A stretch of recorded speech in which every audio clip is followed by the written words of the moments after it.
আসসালামু আলাইকুম সবাইকে। আজকে আমি কথা বলবো বিএফএস গ্লোবাল ফর ডেনমার্ক এর নিউ লোকেশন নিয়ে। DFS Global, Denmark Visa Application Center. So recently এটা লোকেশন চেঞ্জ করছে, সেজন্য হচ্ছে আমি নিজে সাফার করছি। সো আমি চিন্তা করছি যে এটা আসলে আপনাদের সবাইকে জানানো উচিত। হয়তো অনেকেই জানেন, বাট কিছু মানুষ হয়তো আমার মতো বোকাশোকা থাকতেই পারে, তারা হয়তো জানে না। সো এই জন্যই আসলে ভিডিওটা বানানো। তো আপনাদেরকে আগে নিউজটা দেখাই যে কোথায় আসলে নিউজটা পাবো। Just type here DFS Denmark, okay? And then search it. Okay, you can find it here. Okay, this is the website. এখানেই আপনারা সবকিছু পাবেন। এটা আসলে এই লোকেশনটা আসলে দেখবেন না, ঠিক আছে? এটা হচ্ছে ওল্ডেস্ট ওয়ান। এই যে এই বিল্ডিংটা ডেল্টা লাইফ টাওয়ার, এটা হচ্ছে আগে ছিল। সো আমরা এখানে গেলে কোন জায়গায় কি হয়েছে, এখানে যে এই যে দেখেন এটা হচ্ছে নিউজ সেকশন। এখানে গেলেই এই যে 26 তারিখের যে নিউজটা, এখানে Denmark visa application centre move to new location.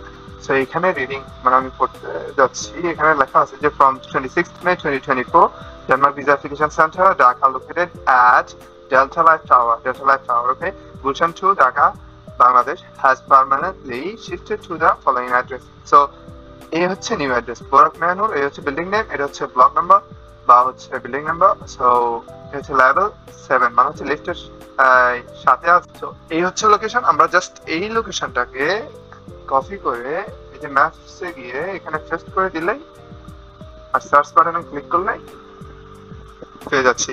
এই যে দেখেন, ইজিলি আমরা পেয়ে যাচ্ছি এই লোকেশনটা। আর হচ্ছে বিল্ডিং, এটা খুবই সুন্দর একটা building with up to date facilities. তো এই যে পাশে কার্ভ করা বিল্ডিংটা, এটাও খুব সুন্দর। তো বিল্ডিং এর চেহারা দেখে লাভ নাই, এটা আসলে চেনার জন্য কি ব্রাক ব্যাংকের একটা সাইন আছে। তো এই হচ্ছে বিল্ডিং। আগে আসলে যেটা ছিল সেটা হচ্ছে এখানে, এই যে আপনার এখান থেকে আমাদের এটা হচ্ছে কাকলি বাস স্টপ। এই যে কাকলি বাস স্টপ।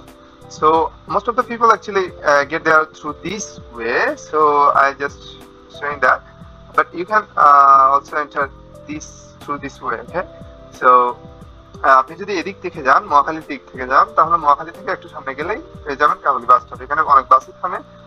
আর হচ্ছে এদিক থেকেও আসলে, টঙ্গীর দিক থেকেও আসলে এইভাবে এসে এখানে জাস্ট কাকলি বাস স্টপে আসলেই হবে। এখান থেকে আপনি 5 বা 10 মিনিটের মানে ওয়াক করেই চলে যেতে পারবেন, হেঁটেই চলে যেতে পারবেন। এখান থেকে আসলে বাস নেওয়ার আমার মনে হয় না প্রয়োজন আছে।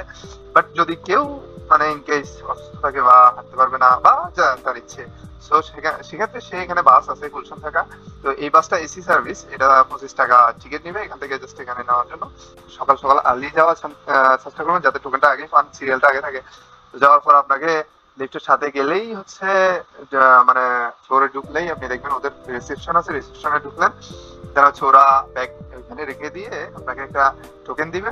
আপনি প্রয়োজন মতো ডকুমেন্টস নিয়ে প্লাস হচ্ছে আপনার প্রয়োজনীয় জিনিসপত্র নিয়ে ভিতরে যাবেন। ভিতরে গিয়ে ওয়েট করবেন, তারা হচ্ছে আপনার সিরিয়াল আসলে ওরা আপনাকে কল করবে। এখানে একটা কথা বলে রাখা ভালো যে অনেকগুলা দেশেরই ওরা ডকুমেন্টস নেয় এই বিল্ডিং এ। এগুলো হচ্ছে জার্মানি, অস্ট্রিয়া, ডেনমার্ক, সুইডেন।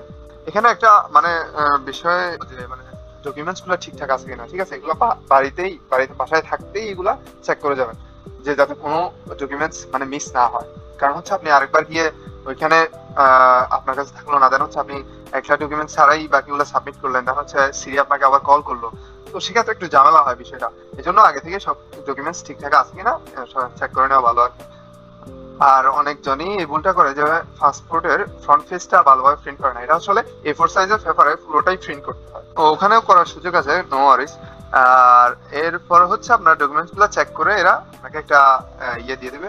এই যে ব্যাংকে আমরা টাকা জমা দিই, ওই ইয়েটা দিয়ে দিবে রেডি করে। ওইটা দিয়ে ওখানে একটা ব্রাঞ্চ আছে, ওখানে টাকা জমা দিবেন। ফিটা মেবি অ্যারাউন্ড 2000, 2000 কম আর কি। তো এটা জমা দেওয়ার পর তারপর আপনি আবার গিয়ে ওইখানে ওইটা দিবেন।